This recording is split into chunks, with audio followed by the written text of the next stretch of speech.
이 지도는 서주, 진나라, 한나라를 포함해서 13개 왕조가 도읍지로 있었던 바로 관중평원입니다. 이곳 남쪽은요, 동서 1500km인 진령산맥이 있고요. 북쪽에는 황토고원과 여양산맥, 그리고 동쪽에는 화산, 서쪽은 육반산맥이 감싸고 있는 지형입니다. 이 지형 지도만 봐도 요새 같다는 생각이 들지 않습니까? 그런데 지형도가 아니고 만일 이게 평면 지도라면 어떻겠습니까? 지명은 부지런히 암기할 수 있는데 지형 구조는 절대 알 수가 없었겠죠. 여기는 동서남북 사방에 관문이 있어서 그 관의 안에 있다고 해서 붙여진 이름이 바로 관중입니다. 앞서 이런저런 산맥, 고원동로 둘러싸인 지역이라고 했는데요. 그 자연적인 방어선에 설치한 4개 관문이 바로 관중, 4개 관문이 있는 지역이다, 이렇게 보시면 되겠습니다. 하나씩 보면요, 동쪽 화산 앞에 설치된 동관이 있습니다. 동관을 시작으로 서쪽에는 가른강 상류에 있는 서관, 대상관이라고 하죠. 남쪽에는 남관, 상관이 있고요. 북쪽은 육반산, 동쪽에서 조금 더 올라가면 북관, 소관이 길목을 지키고 있는 것을 우리가 지도를 통해서 알 수 있습니다. 그리고 가장 전투가 많은 곳에는 하나 더 관을 설치했는데요. 그곳이 바로 동관, 동쪽에 설치한 함곡관이 되겠습니다. 이 관중평원이 어느 정도 넓은가 하면요, 동서천리 남북 300리라고 합니다. 대략 남한 면적과 비교해보면 한 40% 정도 되는데요.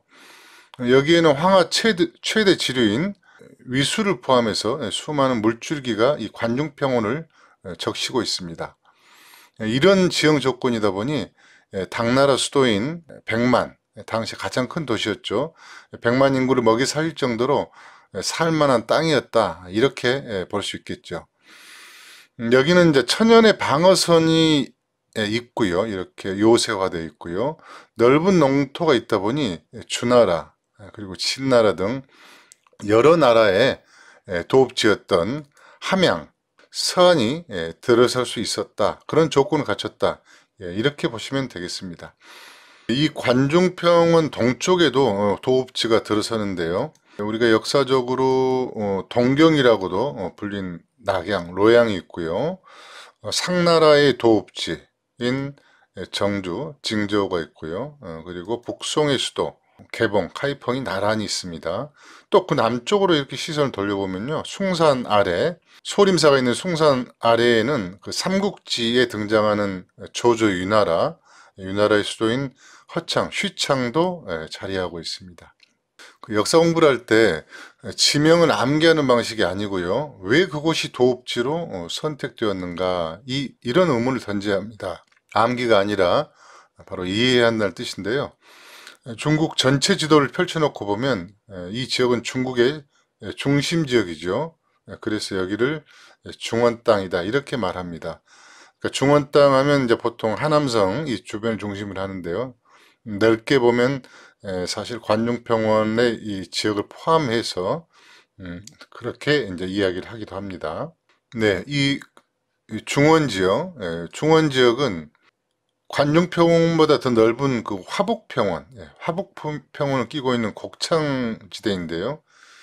그런데 이것만 가지고는 수도의 그 조건이 될 수는 없습니다. 수도가 되기 위해서는 그 주적을 방어할 수 있는 천연 방어선이 확보돼야 되는데요. 또 하나의 조건이 충족돼야 되는데, 낙양, 정주, 여기는 바로 이제 황하를 천연 그 해자 삼아서요, 북방으로부터 들어오는 북방 기마민족, 또 수련민족을 방어하는 그런 조건을 갖춘 수도가 들어설 만한 땅이었다, 이렇게 이해하시면 되겠습니다. 앞에서 그 함곡관에 대해서 잠깐 설명드렸죠. 함곡관은 동관에서 동쪽으로 약 60km 정도 가면 위치하고 있습니다. 잠깐 예를 들어보면요. 당나라 중기에 있었던 안사의 난, 그 진원지가 지금 북경, 그러니까 당시에는 범양이라는 지역인데요. 반란군이 낙양을 거쳐서 당나라 수도가 있는 서쪽 방향의 그 장안으로 진군하기 위해서는 반드시 함곡관 방향으로 갈 수밖에 없었습니다. 그런데 만약 이곳을 피해 북쪽 방향으로 가려면 황하를 2번 넘어야 하고요. 뭐 때로는 또 유수를 넘어야 하거든요. 이 루트는 사실상 접근이 불가능합니다. 그럼 남은 선택은 남쪽 그 원거리를 위해서요. 2000m가 넘는 그 진령산맥, 이 지맥을 통과해야 되는데 이곳은 뭐 역사에 여러 번 등장했습니다만 내부에 호응이 있지 않으면 점령이 거의 불가능한 바로 이제 그런 지역입니다. 이렇다 보니까 함곡관은 중국 전쟁사에서 가장 많이 등장하는 주요 격전주가 될 수밖에 없는 그런 운명이었다 이렇게 보시면 됩니다. 이제 중원 전체 지도를 보면서 주요 수도가 있었던 지역을 한번 살펴보도록 하겠습니다. 관중과 중원 지역의 수도였던 서경, 그리고 동경인 낙양, 개봉에 대해 설명드렸고요. 중원 지역에서 이 밀려난 쫓겨난 왕조가 수도로 삼았던 남경도 잠깐 살펴보겠습니다. 남경은 잘 아시다시피 오나라 수도였죠. 그리고 송나라, 양나라 등의 도읍지였는데요. 시대별로는 그 지명 이름이 좀 바뀝니다. 건업이라고도 했다가 금능, 건강 등으로 불리기도 했던 곳인데요. 지도에서 동서를 가로지르는 그 파란색 두 선이 있죠. 황하가 있고 장강, 양자강인데요. 수도가 있었던 지역은 모두 강의 남쪽에 있는 것을 우리가 알 수가 있습니다. 무슨 이야기인가 하면 북쪽에 있는 주적을 의식해서 수도 위치가 정해졌다는 것을 이제 반증하는 것이죠. 남경은 그 양자강이라는 천연의 해자를 가지고 있었고요. 또 그 배후에는 벼농사가 가능한 장강 하구평원이라는 엄청난 곡창지대를 끼고 있었습니다.